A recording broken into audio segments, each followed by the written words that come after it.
আল্লাহ নবী যখন সাহাবাদেরকে বললেন চলো বদরে যেতে হবে,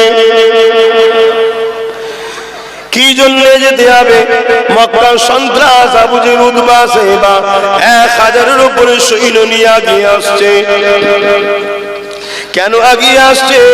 আল্লাহ নবী মক্কা থেকে হিজরত করে ইয়াসরিফে এসেছে। মদিনার জমিনে এসে বড় শান্তিতে মানুষকে ন্যায় সত্যের দিকে ডাকছে। মদিনা পিছিয়ে পড়া জায়গাকে আল্লাহ নবী সমাজের মধ্যে মূল স্রোতে তুলছে। মদিনা এমন একটা জায়গা ছিল যেখানে মানুষ বিমারের ভয়ে যেত না। মদিনা সব থেকে পিছিয়ে পড়া জায়গা ছিল, কলঙ্কিত জায়গা ছিল, বিমারের জায়গা ছিল। আল্লাহ নবী যাবার পরে মদিনাকে শিক্ষাতে, স্বাস্থ্যতে, কর্মসংস্থানে এবং সুস্বাস্থ্যের জন্য আস্তে আস্তে নবী আমার ডেভেলপমেন্ট করতে লেগেছে। এই খবর যখন আবু জেহেলের কাছে পৌঁছে যায়, আবু জেহেলের তখন রাগ হয়ে গেল। 1000 সৈন্য নিয়ে বদরের দিকে আগিয়ে আসতে লেগেছে। কেন আগিয়ে আসতে লেগেছে? আল্লাহ নবী ও সাহাবা এবং মদিনার উপরে হামলা করবে, জুলুম করবে। আল্লাহ নবী সাহাবাদেরকে বললেন, বাবারা, ইসলামে জুলুম করা হারাম, কিন্তু কেউ যদি তোমাকে মারতে আসে জানটাকে বাঁচানো হলো ফরজ। এই যুবকেরা, তরুণীরা, বাপেরা, তাই আমিও বলি, কারোর উপরে জুলুম করো না, কারোকে ক্ষতি করো না, কাউকে ঠকিয়ে দিও না। কারো যদি উপকার করতে না পারো কারো ক্ষতি করো না, কাউকে যদি হাসাতে না পারো কাউকে কেঁদিয়ে দিও না, কারো দিলকে যদি খুশি না করতে পারো কারো দিল ভেঙে নিও না। তবে মনে রাখবে, জান বাঁচানোটা ফরজ। যখন বুঝতেই পেরেছো সব দিকে আস্তে আস্তে আমাদেরকে কোন ঠাসা করা হচ্ছে, আমাদেরকে টার্গেট করা হয়েছে, আমাদেরকে নজরে রেখেছে, আমাদেরকে সর্বদিক দিয়ে এমন করে পিছানো হচ্ছে, তাহলে তোমাদের উচিত তোমাদের বাচ্চাদের এবং তোমাদের ভবিষ্যৎ জানগুলোকে বাঁচাবার জন্য তোমাদের উচিত প্রস্তুত হয়ে যাওয়াটা ফরজ হয়ে গেছে। জান বাঁচানো কি? বান্দা বলবে, আল্লাহ এর থেকে ভালো আবার কি হতে পারে? আল্লাহ পাক নূরে 70,000 পর্দাকে সরিয়ে দেবেন। সরিয়ে দিয়ে আল্লাহ পাক তোমাকে আমাকে ইনশাআল্লাহ জান্নাতি দিওকে দিদার দিয়ে দেবে। জি আল্লাহ তোমাকে আমাকে কত সুন্দর তৈরি করেছে, দুটো চোখ দিয়েছে, দুটো কান দিয়েছে, দুটো হাত দিয়েছে, দুটো পা দিয়েছে, কত সুন্দর ভাবে জবানে কথা বলতে দিয়েছে, জিভকে ছাঁকনি হিসাবে দিয়েছে। সেই আল্লাহ পাক পর্দাকে সরিয়ে দিয়ে তোমাকে আমাকে দেখা দেবে। দিবার পর আল্লাহ নিজে তেলাওয়াত করতে শুরু করবে, বিসমিল্লাহির রহমানির রহিম। আর রহমান আল্লামাল কুরআন খলাকাল ইনসান আল্লামাহুল বায়ান। আল্লাহ নিজে সূরা রহমান বলতে থাকবে, ভেবে দেখুন আল্লাহ নিজের কালাম নিজে পড়ছে। সেই সময় মানুষগুলো দিবানা হয়ে যাবে। আল্লাহ পাকের সুর শুনে মানুষগুলো বলতে লাগবে, আল্লাহ যদি আপনার জান্নাতে মরণের সিস্টেমটা থাকতো আমরা সবাই আপনার সুরে দিবানা হয়ে মারা যেতাম। কিন্তু সেখানে তো মরণ নাই, তাই মরবে না, কিন্তু মানুষ দিবানা হয়ে যাবে। এইভাবে চলতেই থাকবে 70,000 বছর ধরে। আল্লাহ পাক বলবে, বান্দা আমাকে দেখেছো? সবাই তো বলবে হ্যাঁ। কতক্ষণ দেখলে? আল্লাহ একটা চোখের পালক ফেলতে যতক্ষণ সময় লাগে এতটুকু দেখা দিলেন আল্লাহ। আল্লাহ বলবে 70,000 বছর কেটে গেছে, তোমাদের খেয়ালই নাই। জোরে বলুন। স্বাভাবিক বুঝাবার জন্য বলেছি। দুনিয়ায় একটা খুব সুন্দর ফুলের দিকে তাকা, দেখতেই মন যায়, অনেকক্ষণ দেখার পরও মনে হয় যেন এই দেখলাম, ঠিক না? তাহলে আল্লাহ খুদ মালিক, তিনি কেমন! আহা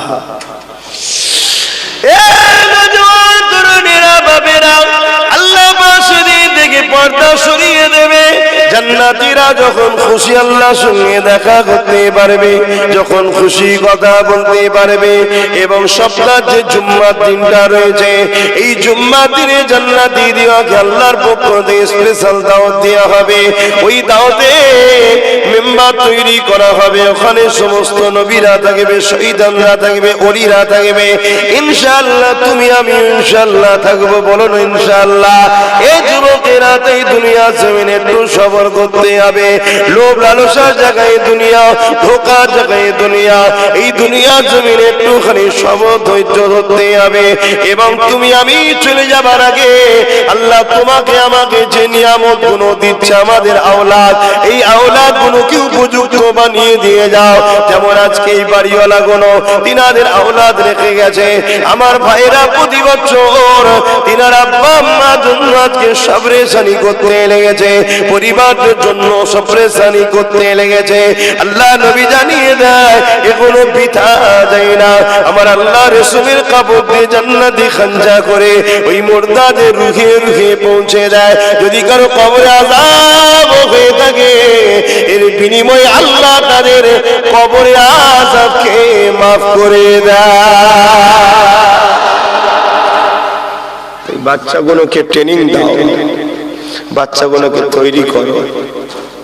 আমার ভাইয়ের একটা দেখছিলাম আল্লাহ বেটির বেটা দিয়েছে, এই তো বেটির বেটা, আপনার ছেলের বেটা, বেটার বেটা, এনার ছেলের বেটার বেটা আর ওনার মেয়ের বেটা। ছোট্ট বাচ্চা দেখছি সূরা ইখলাস পড়ছে, সূরা নাস পড়ছে, এইটুকু বাচ্চা। আশা করছি আপনাদের বাচ্চারাও পড়ে। এই ট্রেনিংটা দাও, স্কুলে যাবে, কলেজে যাবে, কি বলে ইউনিভার্সিটিতে যাবে, ডাক্তার করো, উকিল করো, জজ করো, ছেলেগুলোকে ডিএম বানাও, ভিডিও বানাও, আইপিএস অফিসার বানাও, কোনো অসুবিধা নেই। কিন্তু দিলটাকে আমেনা লালের কদমের সঙ্গে বেঁধে রাখো। তাহলে তোমার ছেলে সমাজে যত বড় হোক ঘুষখোর হবে না, চোর হবে না, জালিম হবে না, লুটেরা হবে না, বদমাইশ হবে না, কার উপরে মিথ্যা মামলাও করে দেবে না। কথা বুঝে আসছে? কেন এগুলো আমার রাসূল নিষেধ করেছে, ও করবে না। তাহলে ওর দুনিয়াতেও বড় হলো, আখিরাতটাও ওর বড় হলো। জোরে বলুন সুবহানাল্লাহ। এগুলো দায়িত্ব তো আপনাদের, এগুলো তো আল্লাহ দিয়েছে আপনাদের ঘরে। এরা এখন কাদামাটির জিনিস, বুঝাবার জন্য বলছি। যেমন ডিজাইন করবেন এখন ডিজাইন হবে, যখন বড় হয়ে যাবে ইট পুড়ে যেমন শক্ত হয়ে গেলে ডিজাইনার হয় না, কাটতে হয়, তখন আর হবে না। এখন থেকে এদের পিছনে সময় দাও। একবেলা দরকার হয় কম খাওয়া, আর আল্লাহ তো আপনাদের খাওয়া কম দেয়নি। তারপরেও যদি কারো সংসারে অভাব থাকে, একবেলা কম খান, বাচ্চাগুলোকে পড়ান পড়ান পড়ান। দুনিয়াবি শিক্ষার প্রয়োজন আছে, কিন্তু দুনিয়াবি শিখতে গিয়ে তাকে যদি রাসূল আবার না দেন, তাহলে সে বড় পুলিশে বড় চোর হবে। কথা বুঝে আসছে না? বড় ঘুষখোর হয়ে যাবে। তার সাথে সাথে রাসূলকে দেন, তাহলে ও কিন্তু ঘুষখোর হবে না। আল্লাহ নবী আমাদের জন্য মডেল। লাকাদ কানা লাকুম ফি রাসূলিল্লাহি উসওয়াতুন হাসানাহ। আমার নবী পাক যখন মক্কা থেকে হিজরত করে তাশরীফে গেলেন, মদিনার জমিনে আল্লাহ নবী নববী শরীফ তৈরি করলেন, মসজিদ বানালেন। শুধু নামাজ পড়ার জন্য নয়, ওই মসজিদের চতুর্দিকে আল্লাহ নবী শিক্ষা প্রতিষ্ঠান করলেন। শুধু ধর্মীয় শিক্ষা নয়, একদিকে আল্লাহ নবী ফিলোসফি শিখাচ্ছেন, একদিকে সায়েন্স শিখাচ্ছেন, একদিকে ম্যাথমেটিক্স শিখাচ্ছেন, একদিকে হিস্ট্রি শিখাচ্ছেন, একদিকে দর্শন শিখাচ্ছেন। আমার নবীর একজন সাহাবা একটা সায়েন্টিস্ট ছিলেন, ডাক্তার ছিলেন, বড় বড় ইঞ্জিনিয়ার ছিল। আমার নবী পাকের সোহবতে তারা তৈরি হয়েছে। সবটা হতে হবে আমাদের, সব দরকার আছে।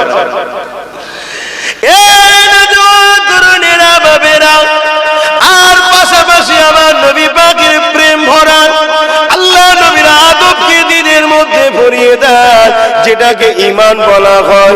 ঈমান এমন একটা আলো, ঈমান থাকলে মা বাপকে সম্মান করবে, ঈমান থাকলে গরিবের উপরে দরদ হবে, ঈমান থাকলে এতিমকে ভালো লাগবে, ঈমান থাকলে বিধবাকে সাহায্য করতে মন যাবে, ঈমান যদি থাকে কাউকে লুটতে মন যাবে না, ঈমান যদি থাকে খারাপ সোহবতে যেতে মন যাবে না, ঈমান যদি থাকে কারো উপরে জুলুম করতে মন যাবে না, ঈমান যদি থাকে সে তার রাষ্ট্র উন্নতি চাইবে, ক্ষতিও করবে না।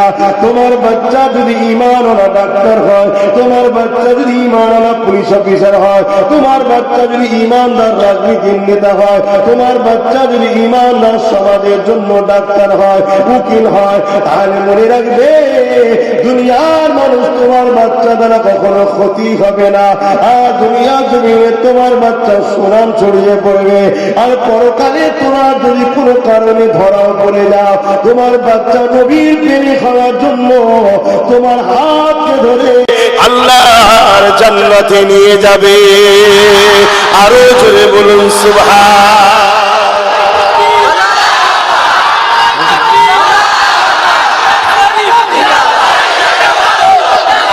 সবাই সঙ্গে ভাই এমনি লেটে গাড়ি এসছে, আমার কি করা যাবে, সরকারি ট্রেনগুলো লেট হয়ে যাচ্ছে, আমার তো দূরের কথা। তাও তো এই মোড়ে আমায় রুকেই দিয়েছিল, কে গেল আমি বুঝতে পারলাম না, আমি জানি না, রুকে দিয়েছিল, বুঝতে পারছেন না কারা যাবে। আমি আর বাকিটা বলবো না, আপনারা ভালোই বোঝেন। তা আমি তো বুঝতে পারিনি যে ওনারা আসবে, আমি বুঝতে পারিনি কেন রুকছে। আমার তাড়াহুড়ো আছে, আর আমার ড্রাইভারকে তো বলা আছে বিসমিল্লাহ বলে চালিয়ে দিবি, তারপরে যা হয় হবে। কি আর হবে না, 1-2 মাস জেলে ভাত খেয়ে দেবো, এছাড়া তো বেশি কিছু হবে না। আর এমনি ছোটটা খেটে আসার পরে আমার সাহস আরো বেড়ে গেছে। ওকে যখন দেখি আমি ভাবি তুই আমার থেকে এক ধাপ আগে চলে গেছিস, কথা বুঝে আসছে, এক ধাপ আগে চলে গেছিস। কেন? আমার নবীর সাহাবারাও যখন তৎকালীন জালিমদের বিরোধী করেছিল, তারাও নবীর সাহাবাদের ঘরে ধরে ধরে জেল দিয়েছিল। আমার থেকে এক ধাপ আগেও আছে, এখন ওটা তো আমার এখনো পূরণ হয়নি, বাকি আছে। কবে যাবো আল্লাহ জানে, কথা বুঝছেন না। তবে হ্যাঁ, অন্যায় করে গেলে মাথা হ্যাট হয়ে থাকবে, লোক জুতো ছড়বে। আর হকের পক্ষে গেলে ফুলেতে ঢেকে, ঠিক না? আসেন আমার নবী পাকের কথা শুনি। আমার নবী পাক দুনিয়া জমিনে এসেছিলেন, এই দুনিয়া যখন ধ্বংসের দিকে চলে যাচ্ছিল, এই দুনিয়া বরবাদের দিকে চলে যাচ্ছিল, এই দুনিয়া ছেলেরা মায়েদেরকে হত্যা করত, এই দুনিয়ার বাপেরা মেয়েগুলোকে জেন্ত হত্যা মেরে দিত, এই দুনিয়ার বড় বড় ক্ষমতাশালী গুলো গরিবদের গলাতে কোমরে বেড়ি দিয়ে বাজারে নিলামে তুলত, বিক্রি করত। এই দুনিয়া জমিনে মানুষেরা 360 নকল খোদা করে কাবার মধ্যে রেখে দিয়ে তাদেরকে খুশি করার জন্য বাচ্চাদেরকে জবাই করত, বলি করত। আর দুনিয়ার জমিন যখন অন্ধকারে আচ্ছন্ন হয়ে গিয়েছিল, মানুষগুলো যখন মানুষের খুনে পিপাসিত হয়ে গিয়েছিল, এই দুনিয়ায় যখন ফিতনা ফাসাদের দাবানল জ্বলে উঠেছিল, বাচ্চাদের কোনো মর্যাদা ছিল না, নারীর কোনো অধিকার ছিল না, এতিমের কোনো সহারা ছিল না, বিধবার কোনো সম্মান ছিল না, মা বাপের কোনো মর্যাদা ছিল না, এই সমাজের গরিবের কোনো যখন অধিকার ছিল না, এই পৃথিবী তখন অশান্তির আগুন জ্বলে উঠেছে, ধ্বংসের দিকে চলে গেছে। এই পৃথিবীকে আল্লাহ বাঁচাবার জন্য ওমার সাল্লাল্লাহু ইল্লা রাহমাতাল লিল আলামিনকে পাঠিয়েছিলেন। আমার নবী দুনিয়া জমিনে আসলে 40 বছর বয়স হয়ে গেল। আল্লাহ আওয়াজ দিয়ে দিলেন, হাবিব, বিশ্বের মানুষকে আপনি দ্বীনের রাস্তার দিকে ডাক দেন, আপনাকে যে জন্য পাঠানো হয়েছে ওই কাজটা মানে শুরু করে দেয়। আল্লাহ নবী কাবা শরীফের পাশে একটা উঁচু জায়গাতে দাঁড়িয়ে এলাকার মানুষকে ডাক দিল, আমার এলাকার মানুষেরা এদিকে থেকে আসে, একটা দুটো তিনটে করে এলাকা মানুষরা চলে আসলো। আল্লাহ নবী তাদেরকে লক্ষ্য করে আর একটা পাহাড় দেখালো। ওই যে পাহাড়টা দেখছো, ওই পাহাড়ের পিছনে কিছু মানুষ লুকিয়ে আছে, তোমাদের উপরে হামলা করবে। আমি মুহাম্মদ যদি এরকমটা বলি তোমরা কি মেনে নেবে? সবাই বলেছিল এ মুহাম্মদ তুমি যা বলবে আমরা মেনে নেব। আল্লাহ নবী তাদেরকে জিজ্ঞাসা করলো তোমরা তো নিজে চোখে দেখোনি, তাহলে মানবে কেন? তারা একটা কথা বলেছিল, মুহাম্মদ তুমি আমাদের কাছে 40 বছর ধরে বড় হয়েছ, কখনো তুমি মিথ্যা বলনি, কখনো কাউকে আঘাত দেওনি, কখনো কারো ক্ষতি করনি, কখনো তোমার ব্যবহারে কেউ কষ্ট পায়নি। মুহাম্মদ তোমার মতো মানুষ হতে পারে না। মক্কার জালিমদের কথা বলছি, মক্কার মুশরিকদের কথা বলছি।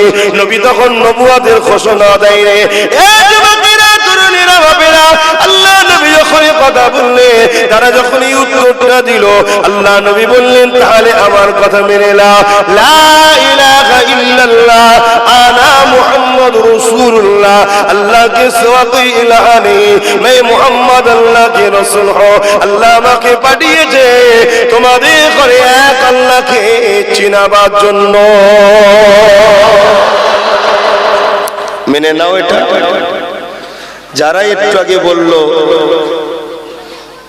40 বছর তুমি তো আমাদের কাছে বড় হয়েছো, ছোটবেলা থেকে দেখছি কখনো মিথ্যা বলনি, কারো ক্ষতি করুনি, কারো সঙ্গে ঝগড়া করুনি, তোমার কোনোদিন মুখ দিয়ে এমন কথা বেরোয়নি যে কথাটা কাউকে আঘাত দেবে। কেন আমার নবী ছোটবেলা তো নবী ছিল তো নাকি গো, মানেন তো নাকি? হ্যাঁ, আমার নবী কবে থেকে নবী? যখন কিছুই ছিল না, কালো ছিল না, টাইম ছিল না, ওয়াক্ত ছিল না, সময় ছিল না। সূরা ইয়াসিন বলে একটা সূরা আছে না, ইয়াসিনটা কার নাম জানেন? ইয়াসিন কার নাম জানেন? ওটা আমার নবীর নাম রে বাবা। তোমার আমার নেতার নাম, তোমার আমার সহিংসার নাম, তোমার আমার সুলতানের নাম, তোমাকে আমাকে যিনি জান্নাতে নিয়ে যাবে শাফাআত করে তিনার নাম। জোরে বলুন সুবহানাল্লাহ। এই সূরাটা হলো কুল কায়নাতের যখন কিছুই ছিল না, সৃষ্টির 1000 আগের 1000 বছর আগেও আল্লাহ এই সূরাটা তখন ডাক দিয়েছিলেন। জোরে বলুন সুবহানাল্লাহ। ইয়াসিন ওয়াল কুরআনিল হাকীম ইন্নাকা লামিনাল মুরসালিন। এইভাবে আল্লাহ ডাক দিচ্ছেন নবীকে, হে ইয়াসিন। একদম সামনে থাকলেই তো ডাকা হয়, তখনও নবী ছিল। জোরে বলুন সুবহানাল্লাহ। নবী ছিল, আমার দয়ার নবীকে আল্লাহ পাঠালেন। নবী যখনই বললো তোমরা মেনে নাও, তারা আর মানছে না, সব হট্টগোল করে চলে গেল। এত সহজে বাপ ইসলাম আমরা পাইনি গো। নিজে হাতে করে আমার ভাইয়েরা ইসলামকে ধ্বংস করে না ফেলেই মাথায় রাখেন। কেন? ধ্বংসকারীরা বড় মাথা ছাড়া দিয়েছে, ধ্বংসকারীরা বড় মাথা ছাড়া দিয়েছে। বুঝার ভুল হয়ে যাচ্ছে, একটু ভেবে চিন্তে দেখুন। সময় নেই তাই বেশি ডিপে ঢুকছি নি, কেন ডিপে ঢুকলে খোলাসা না করলে ইখতিলাফ হবে, আর খোলাসা করে দিলে দুধকে দুধ, পানিকে পানি হয়ে যাবে। যে দুধ হবা সে দুধ হয়ে যাবে, যে পানি হবা সে, কথা বুঝে আসছে না? সময় লাগবে, একটু ছানা কিন্তু তৈরি হয়ে যাবে, কি পানি বেরিয়ে চলে যাবে। আল্লাহ কারে হচ্ছে না, হয় না? প্রচুর আমার ভাইয়েরা বিগত দিন ভুল বুঝেছিল, আজ পরিবর্তন হচ্ছে। যেখানেই যাচ্ছি দেখছি তো, যেখানেই যাচ্ছি আলহামদুলিল্লাহ। দেরি হলো ভাইগুলো ফিরছে তো, আলহামদুলিল্লাহ আলহামদুলিল্লাহ। সে না একটু রাগের মাথায় গাল টাল দিয়ে ফেলেছে, যাও মাফি করে দিলাম, যাও তোমরা ফিরে আসো, সুখে থাকো, তোমাদের বাচ্চাদের ভবিষ্যৎ ভালো হোক, এটাই আমরা চাই। কেন? আমার বাপ চেয়েছে, আমার দাদু চেয়েছে, তার বাপ চেয়েছে, তার বাপ চেয়েছে, তার বাপ চেয়েছে, তার বাপ চেয়েছে। আমরা যুগে যুগে মানুষকে ভালো করার জন্য দুনিয়াতে ঘুরে বেরিয়েছি। কোথায় যাবেন বলুন না, সেখানেই আমাদের উত্তরসূরিরা রয়েছে, তারাই দিনের কাজ করেছে। যেখানেই যাবেন, আজমিরে যাবেন, খাজা হুজুরের, উনি কি হন? উনিও তো আমাদেরই। জানেন তো নাকি? উনি হাসানি হোসাইনি থেকে, আমি সিদ্দিক আকবর থেকে। আর এনারা দুজনই তো হযরত আলী, হযরত আবু বকর, হযরত উমর, হযরত উসমান, হযরত আব্বাস, এনারা সব তো কুরাইশ। জোরে বলুন সুবহান। ব্যাপারটা হচ্ছে স্বাস্থ্য ভাই যেমন আমার সব রয়েছে, কিন্তু সবাই তো দাদা হুজুর থেকে। শুরু সবার রাসূল থেকে, বুঝাবার জন্য বলছি, সবাই কুরাইশ থেকে। আমাদের এখন গোত্র আলাদা হতে পারে, আমি কেউ বলবেন আমি ছোট হুজুরের থেকে, আমি মেজ হুজুরের থেকে, আমি সেজ হুজুর, আমি ন হুজুরের থেকে, কিন্তু মূলটা তো দাদা হুজুর। ঠিক সেখানেও কেউ সিদ্দিক আকবর থেকে, কেউ ফারুক আজম থেকে, কেউ মৌলা আলী থেকে, কেউ উসমান গনি থেকে, কেউ হযরত আব্বাস থেকে, কিন্তু ইনাদের বংশ মুহাম্মদ রাসূলের বংশ, কুরাইশ বংশ। জোরে বলুন সুবহান। কোথায় যাবেন? বাগদাদে যাবেন, উনিও তো হাসানি হোসাইনি। কোথায় যাবেন? মুজাদ্দিদ আল-ফিসানির কাছে, উনিও তো আমাদের।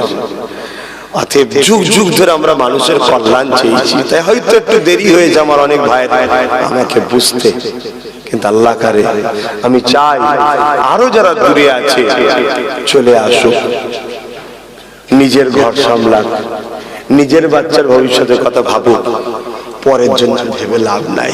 কেন আমরা প্যালেস্তাইনকে দেখে শিক্ষা নেওয়া দরকার আছে না নাই? প্যালেস্তাইনরা যখন দয়া দেখালো কাদের উপরে? ইহুদিদের উপরে। ইসরায়েল বলে কোনো দেশ নেই। আমি সব এখানে মা বোনেরাও রয়েছে, কিন্তু হাকিকাত কোরআনের কথা, অবৈধ সন্তান যাকে বলা হয়, ওটা কোনো দেশই নয়, জোর করে এই দেশটা বার করা হয়েছে। কথা বুঝে আসছে? অ্যাকচুয়ালি হয়েছিল কি জানেন? সংক্ষেপ সময় একটু বলবো, মেন তো লক্ষ্য দুয়ারে বাবা, একটু বলে দিই, পেয়েছি যখন এতগুলো ভাইকে একটু বলে দিই। অ্যাকচুয়ালি হয়েছিল কি, হিটলার বলে একজন শাসক এসেছিল। হিটলার কোন ধর্মের জানেন? খ্রিস্টান ধর্মের। হিটলার, মন দিয়ে শোনেন, ইহুদিদের ঘরে মেরে দিচ্ছিল। শুধু গ্যাস চেম্বারের মধ্যে ভরে মেরেছে 60 লক্ষ ইহুদিকে। ছোট ছোট বাচ্চা, মেয়ে সব ছিল। এটা উচিত নয়, অন্যায়। এটা কি অন্যায়? আল্লাহ সৃষ্টি ছোট ছোট বাচ্চাগুলোকে মারবে, এগুলো ঠিক না। কিন্তু হিটলার ছিল খ্রিস্টান। আজকে তারা তৈরি করেছে ইসরায়েলকে, তাদের দেওয়া নাম দিয়ে বলছি বুঝাবার জন্য। ওদের দরদি হয়েছে আমেরিকা। আমেরিকাও কিন্তু খ্রিস্টান। ওদের বাপই কিন্তু মেরেছিল ইহুদিগুলোকে। তখন পৃথিবীর কেউ জায়গা দিচ্ছিল না ইহুদিগুলোকে। আজকে যে বাপগুলো দরদ দেখাচ্ছে, তারা দরজা খুলে দিক না একটু থাকার ইহুদিদের ঘরে, কেউ দেয় না। তখন প্যালেস্তাইন জায়গা দিয়েছিল এই ইহুদি সমাজের মানুষকে থাকার জন্য।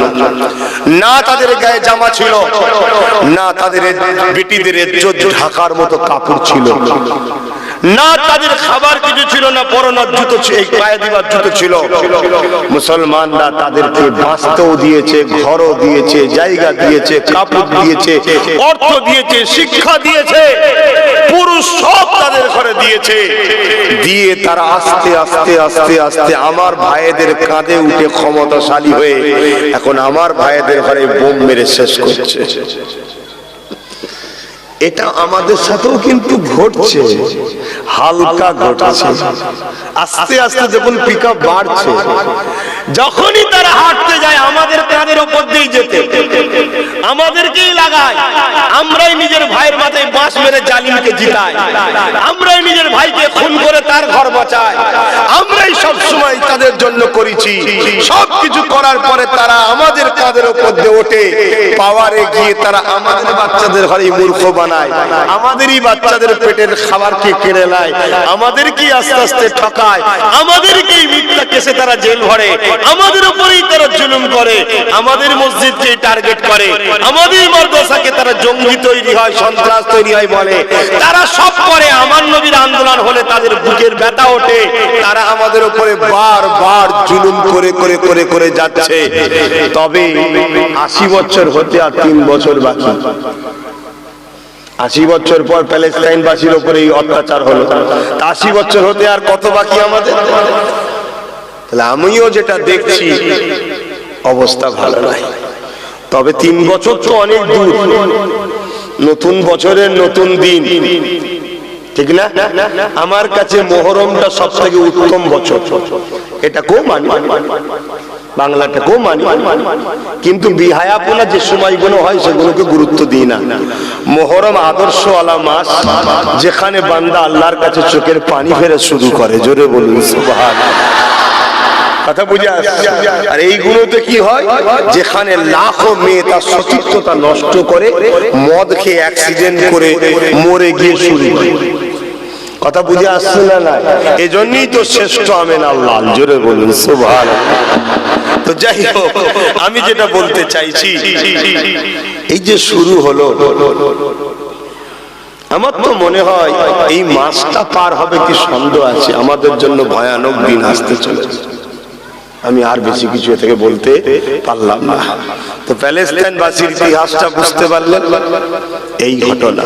তবে আলহামদুলিল্লাহ, আলহামদুলিল্লাহ, বদরের ইতিহাস শুনেছিলাম। আল্লাহ নবী যখন সাহাবাদেরকে বললেন চলো বদরে যেতে হবে, কি জন্য যেতে হবে? মক্কার সন্ত্রাস আবু জেহেল উতবা সাহেবা 1000-এর উপরে সৈন্য নিয়ে আগিয়ে আসছে। কেন আগিয়ে আসছে? আল্লাহ নবী মক্কা থেকে হিজরত করে ইয়াসরিফে এসেছে। মদিনার জমিনে এসে বড় শান্তিতে মানুষকে ন্যায় সত্যের দিকে ডাকছে। মদিনা পিছিয়ে পড়া জায়গাকে আল্লাহ নবী সমাজের মধ্যে মূল স্রোতে তুলছে। মদিনা এমন একটা জায়গা ছিল যেখানে মানুষ বিমারের ভয়ে যেত না। মদিনা সব থেকে পিছিয়ে পড়া জায়গা ছিল, কলঙ্কিত জায়গা ছিল, বিমারের জায়গা ছিল। আল্লাহ নবী যাবার পরে মদিনাকে শিক্ষাতে, স্বাস্থ্যতে, কর্মসংস্থানে এবং সুস্বাস্থ্যের জন্য আস্তে আস্তে নবী আমার ডেভেলপমেন্ট করতে লেগেছে। এই খবর যখন আবু জেহেলের কাছে পৌঁছে যায়, আবু জেহেলের তখন রাগ হয়ে গেল। 1000 সৈন্য নিয়ে বদরের দিকে আগিয়ে আসতে লেগেছে। কেন আগিয়ে আসতে লেগেছে? আল্লাহ নবী ও সাহাবা এবং মদিনার উপরে হামলা করবে, জুলুম করবে। আল্লাহ নবী সাহাবাদেরকে বললেন, বাবারা, ইসলামে জুলুম করা হারাম, কিন্তু কেউ যদি তোমাকে মারতে আসে, জানটাকে বাঁচানো হলো ফরজ। এই যুবকেরা, তরুণীরা, বাপেরা, তাই আমিও বলি, কারোর উপরে জুলুম করো না, কারোকে ক্ষতি করো না, কাউকে ঠকিয়ে দিও না। কারো যদি উপকার করতে না পারো, কারো ক্ষতি করো না। কাউকে যদি হাসাতে না পারো, কাউকে কেঁদিয়ে দিও না। কারো দিলকে যদি খুশি না করতে পারো, কারো দিল ভেঙে দিও না। তবে মনে রাখবে, জান বাঁচানোটা ফরজ। যখন বুঝতেই পেরেছো সব দিকে আস্তে আস্তে আমাদেরকে কোণঠাসা করা হচ্ছে, আমাদেরকে টার্গেট করা হয়েছে, আমাদেরকে নজরে রেখেছে, আমাদেরকে সর্বদিক দিয়ে এমন করে পিছানো হচ্ছে, তাহলে তোমাদের উচিত তোমাদের বাচ্চাদের এবং তোমাদের ভবিষ্যৎ জানগুলোকে বাঁচাবার জন্য তোমাদের উচিত প্রস্তুত হয়ে যাওয়াটা ফরজ হয়ে গেছে। জান বাঁচানো কি? তাহলে জানকে বাঁচাবার জন্য তৈরি হওয়া এখন ফরজ হয়ে গেছে। বোঝার হয় বোঝো, আমি বেশি খুলে বলতে পারবো না, কেন সব বোঝো, কে সব বোঝে। আর হা করা নিজের বাচ্চার ভবিষ্যৎটা কি করে ভালো হবে সেটা বোঝেনে বললে হয়?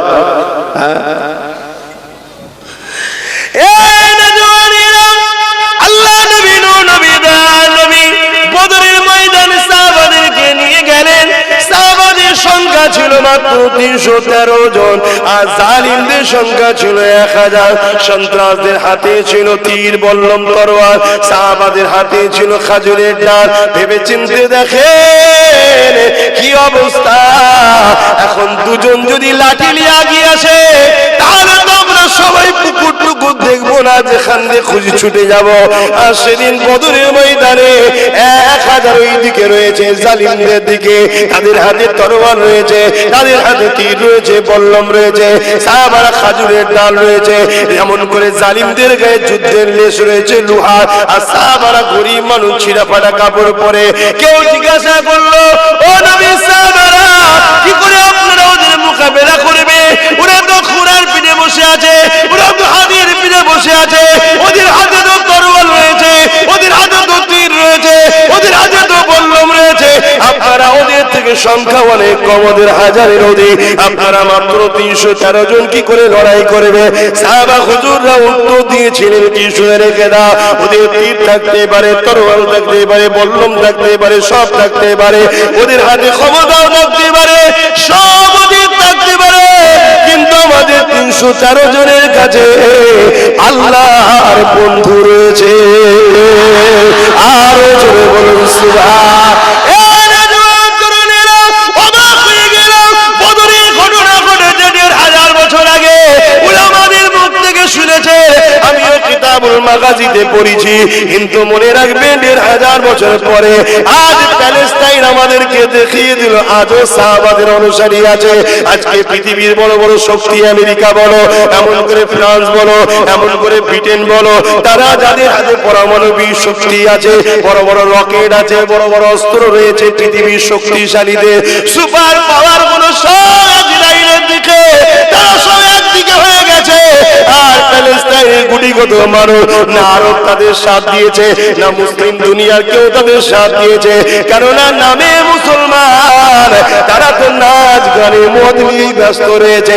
এরপরও ইমানদার গুটিগত প্যালেস্টাইনবাসী হাতে পাথর নিয়ে, তীর কেউ বোম নেই, কিছুই নেই, পাথর নিয়ে আগিয়ে যেতে লেগেছে। তাদেরকে জিজ্ঞাসা করা হতে লেগেছে, এই পরমাণু বোমার সামনে তোমরা কি করবে? তাদের হাতে সব রয়েছে, তোমরা কি করে লড়বে? আজকে দিনও তারা উত্তর দিতে লেগেছে, ওদের দিকে সব থাকতে পারে, আমাদের দিকে মসজিদ আকসা রয়েছে, যে মসজিদ আকসা আমিনা আল্লাহ ইমামতি করেছে। আরো জোরে বলুন সুবহান।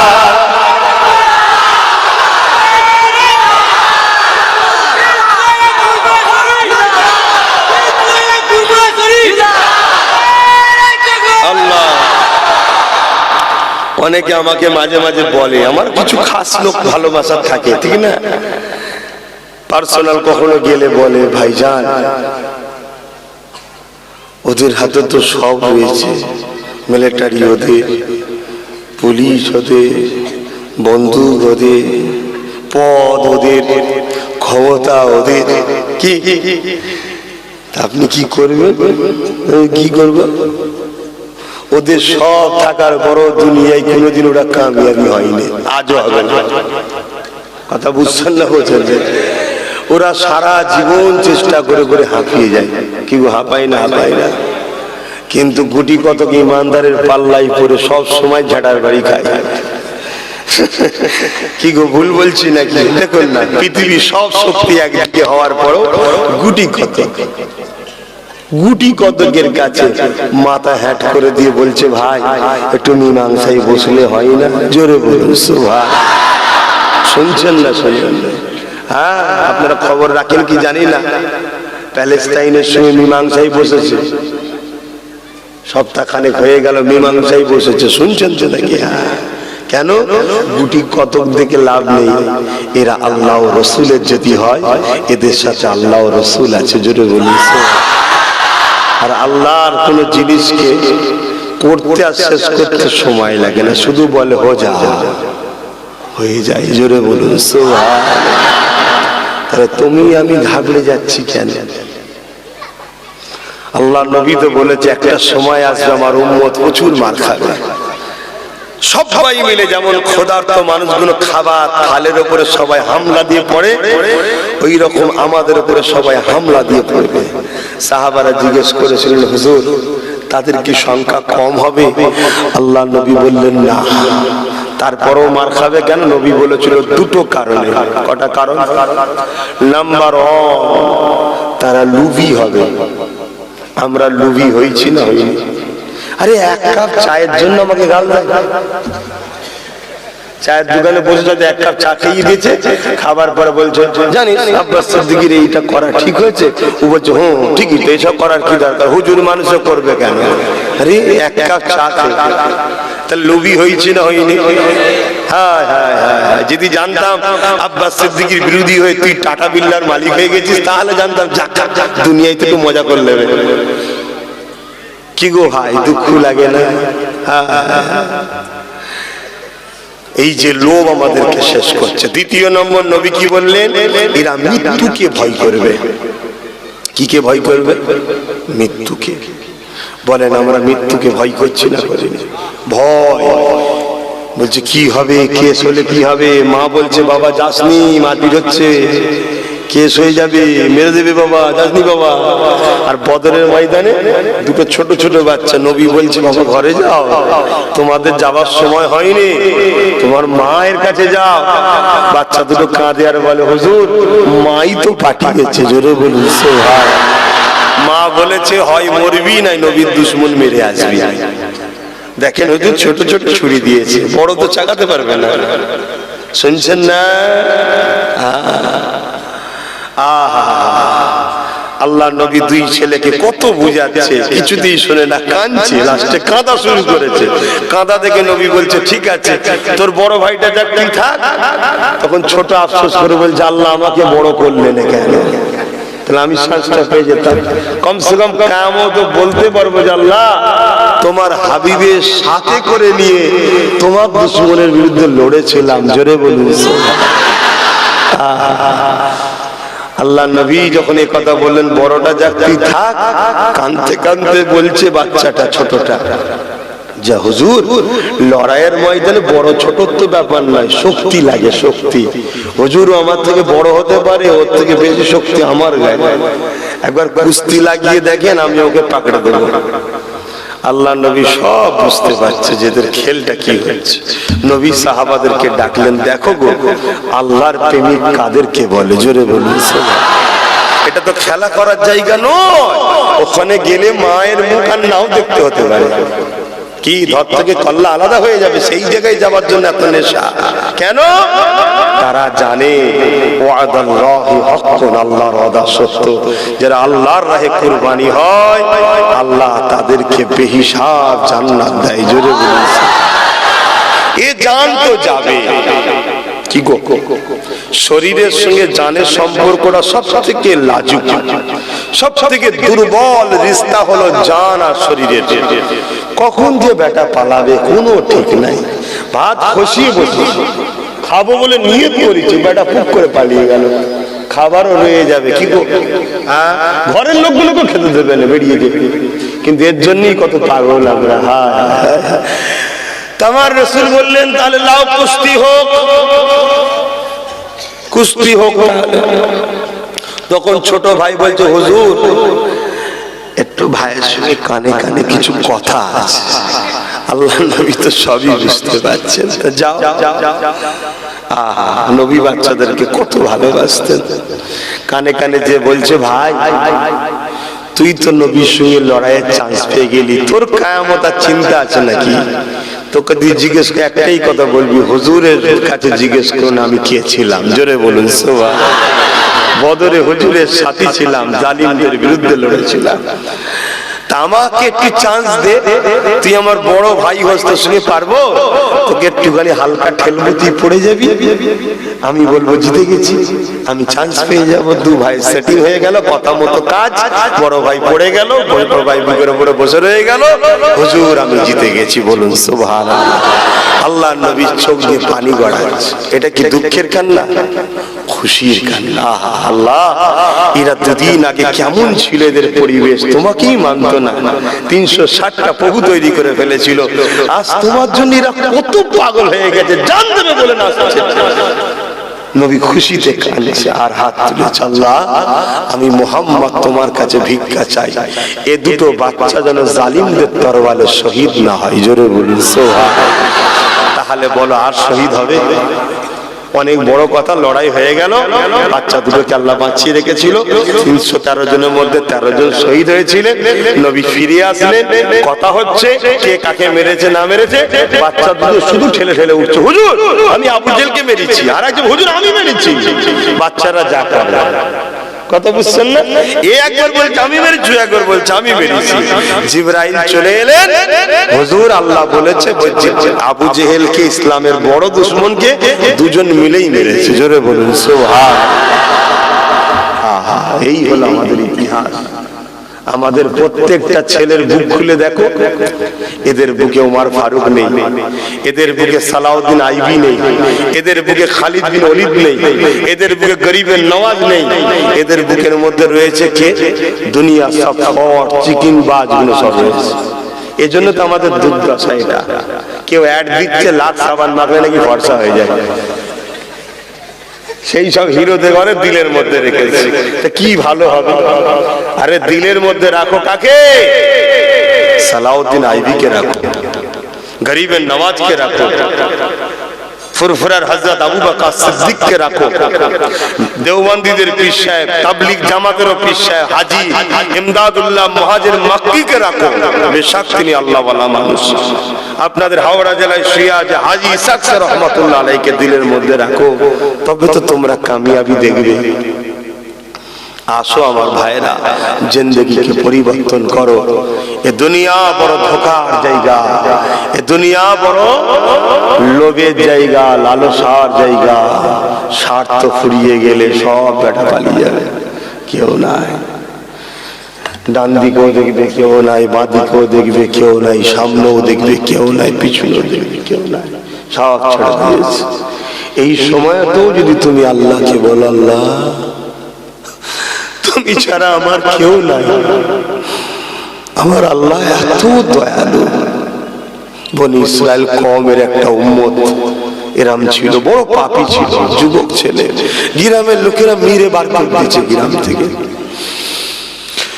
জঙ্গলে গেছে, যে বসবাস করছে, খাওয়া দাওয়া করছে, সব ফুরিয়ে গেছে। কেউ কাজ দেয় না, হাত দেয় না, বদমাইশ বলে তাড়িয়ে দিচ্ছে, যেখানেই যাচ্ছে ছিছি করে বার বার করছে। লাস্টে বেচারি অসুস্থ হয়ে গেছে, ডায়ে বায়ে কোনো দিকে তাকাচ্ছে কেউ নাই, আসমানের দিকে মুখ করে বলছে, আল্লাহ আমি তো বড় পাপী, শুনেছি তুমি বড় দয়ালু, যার কেউ থাকে না তুমি তার থাকো। আল্লাহ আমি এখন তওবা করছি, তুমি আমায় ছেড়ে দিওনি। আল্লাহ ফেরেশতাদের ঘরে মানুষের সুরাতে পাঠিয়ে ওকে সান্ত্বনা দিয়েছে। জোরে বলুন সুবহানাল্লাহ। এইরকম একটা দয়ালু প্রভু ছেলে থাকো কি করে? দুনিয়া তো তোমাকে চাইবে এই প্রভুর থেকে সরিয়ে গানে নিয়ে যাওয়ার, এই দয়ালু প্রভু থেকে নিজের সিনেমায় নিয়ে যাবে, এই দয়ালু প্রভুর থেকে সরিয়ে বাড়ে নিয়ে যাবে, এই দয়ালু প্রভুর থেকে সরিয়ে তোমাকে দুনিয়ায় জুলুম করতে নিয়ে যাবে, দল বেঁধে যে গরিবের ঘর ভাঙার জন্য নিয়ে যাবে। এটা তো দুনিয়া চাইবে, শয়তান তো চাইবে, কিন্তু তুমি কেন যাচ্ছ? তুমি তো এই দয়ালু প্রভুকে ভালোবাসবে, যে তোমাকে দুটো হাত যদি না দিত, তোমাকে যদি দুটো পা না দিত, তোমাকে যদি বিকলাঙ্গ করে তৈরি করত, তোমার দুটো চোখে যদি রোশনি না দিত, দুটো কানে যদি শুনতে না দিত, তোমাকে তোমার বাপ মাও বুঝা মনে করতে একদিন। এই কথা শুনছেন তো? বাপ মার মতো দয়ালু নেই জানি, কিন্তু একদিন সেও বলে ফেলতো, পূজাকে নিয়ে পেরেশানে পড়লো, মরে গেলে ভালো হতো। কিন্তু তোমার দিলটা শুনতে পেত, তখন তুমি তড়পাতে যে আল্লাহ বলো। আল্লাহ তা তো করেনি, যৌবন দিয়েছে, ক্ষমতা দিয়েছে, তাকত দিয়েছে, সুন্দর চেহারা দিয়েছে, রূপ দিয়েছে, সব দিয়েছে। সেই আল্লাহকে 5 বার দৈনিক সেজদা করো, তার নবীকে সব জানের থেকে বেশি ভালোবাসো, আদব করো, বড়দেরকে সম্মান করো, ছোটদেরকে স্নেহ করো। যা ডাল ভাত মিলাচ্ছে আলহামদুলিল্লাহ, কাউকে যদি দান নাও করতে পারো, কার থেকে কিছু কেড়ে নিও। আল্লাহ ওয়ালাদের সঙ্গে দল করো, আল্লাহ ওয়ালাদের সঙ্গে উঠা বসা করো, আল্লাহ ওয়ালাদেরকে ভালোবাসো। আমার ভাইরা, তোমার যদি মনে হয় একটা গাড়ি দরকার, বাড়ি দরকার, আমায় কে দিয়েছে বলো? তোমার গ্রামে অনেককে কে দিয়েছে? হালাল। এই মানুষটা বাইরে ইনকাম করে, হালাল ইনকাম করি তো ঘরটা করেছে। কিসের কারবার আপনার? তাহলে একটা বিজনেস, ব্যবসা করেই তো করেছে, কে দিয়েছে? তোমারই যদি দরকার হয় তো তুমি তাহাজ্জুদ করে আল্লাহকে সিজদা করে 41 দিন বলো না, পর আল্লাহ আমার শখ একটা ভালো গাড়ি কিনবো, একটা ভালো বাড়ি করবো, মাকে নিয়ে থাকবো, বাপকে নিয়ে থাকবো, স্ত্রীকে নিয়ে থাকবো, বাচ্চাদের নিয়ে থাকবো, একটু আমার শখ, কিন্তু হালাল দরকার। আল্লাহ আমি হারাম নেবো না। আমার আল্লাহ তোমাকে 2-3 বার পরীক্ষা নেবে, অনেক হারামের অফার তোমার কাছে পাঠাবে। কথা বুঝে আসছে না? তুমি ঠোকর মেরে দিয়ে সেই আল্লাহকেই বলো, আল্লাহ তোমার কোনো না কোনো ব্যবসার দরজা কোন দিক দিয়ে খুলে দেবে তুমি ভাবতে পারবে না।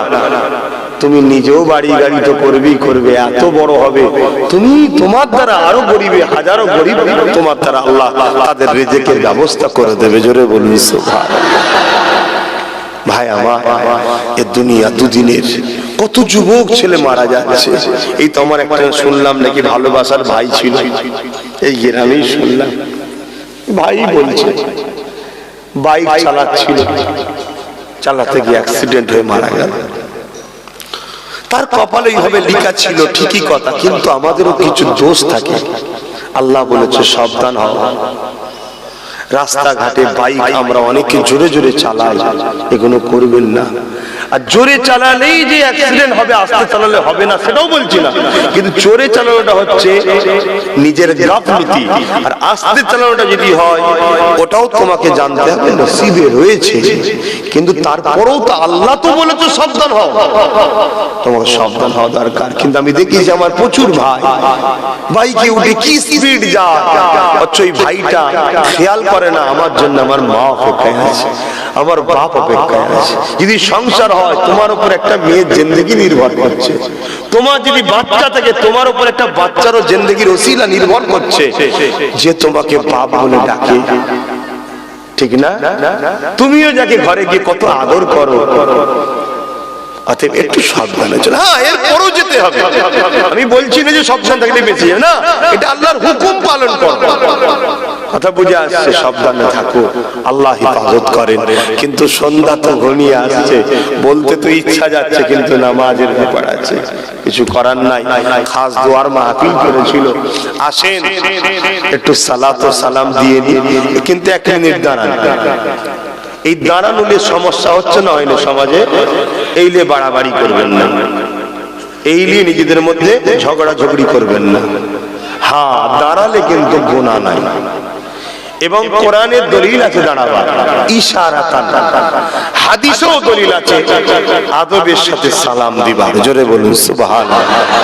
আসুন, কোরআনের মধ্যে আল্লাহ বলছে সাল্লু, দরুদ পড়ো, ওয়া সাল্লিমু, সালাম দাও, তাসলিমা, সবথেকে উত্তম ভাবে, ভক্তি ভালোবাসার সাথে আদবের সাথে। কেন? সালাম দিলে নবী জবাব দেয়। জোরে বলুন সুবহানাল্লাহ। দরুদ আলাদা জিনিস, সালাম আলাদা জিনিস। দরুদে নেকি হয়, সালামে মাহবুবের জবাব পাওয়া যায়। জোরে বলুন সুবহানাল্লাহ। এজন্য আহলে হক তারা দাঁড়িয়ে সালাম দেয়। আজও মদিনার জমিনে বাবুস সালাম বলে একটা দরজা আছে, ওই দরজায় যারাই ঢোকে সবাই নবীকে দাঁড়িয়ে দাঁড়িয়ে সালাম দেয়। জোরে বলুন সুবহানাল্লাহ। আসুন, এই নিয়ে কিন্তু বাড়াবাড়ি করা ঠিক না। যে সালাম দেয় সেও যদি বসে থাকাকে বাড়াবাড়ি করে ওটাও দুঃখজনক, আর যদি কেউ বসে দিয়ে দাঁড়ানোওয়ালাকে ক্রিটিসাইজ করে ওটাও দুঃখজনক। দুনিয়ায় কি হচ্ছে দেখুন না একটু। ট্রেন থেকে ফেলে মেরে দিচ্ছে, দাড়ি ধরে পিটতে পিটতে মেরে ফেলছে, কি হচ্ছে না হয়নি? বিভিন্ন স্লোগানে পিটতে পিটতে মেরে দিচ্ছে, কি হচ্ছে না হয়নি? জিজ্ঞেস করেছে একবারও তুমি ফুরফুরা সিলসিলা না বেরেলি সিলসিলা না দেওবন্দি সিলসিলা? জিজ্ঞেস করে, নিজেদের মধ্যে ঝগড়া করেন না। আসে ভালোবাসায় পূর্ব ভারতের মানুষের জন্য ইমাম করেছে আল্লাহ দাদা হুজুরকে। পূর্ব ভারতের মানুষের উচিত দাদা হুজুরকে মানা, তিনি মুজাদ্দিদ, তিনিও দাঁড়িয়ে দিয়েছে। আসুন সবাই দাঁড়িয়ে যাই। ইয়া নবী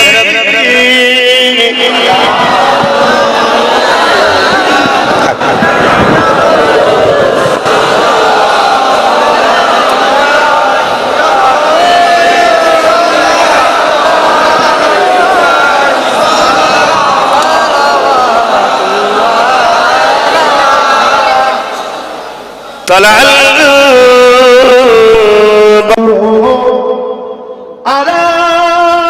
علينا من شيئات ولا وجب الشكر علينا ما دلا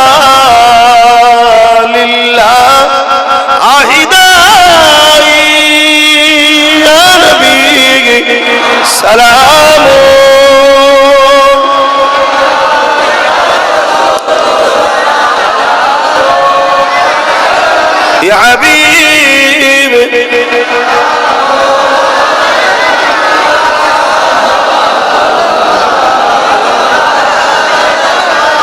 কঠিন হাসরের দিনে কি আছে মোদের কপালে গুনাহগার উম্মাহ আপনার লইবেন সঙ্গে মাহশরে নবী সালাম ইয়া রাসূল ইয়া হাবিব সালাম সকলে গায়ে গায়ে বসে ইয়া রাব্বি সাল্লি ওয়া সাল্লিম দাঈমান আবাদা بلغ العلا بكماله كسبت الدجى بجماله حسنت جميع خصاله صلوا عليه وآله اللهم صل على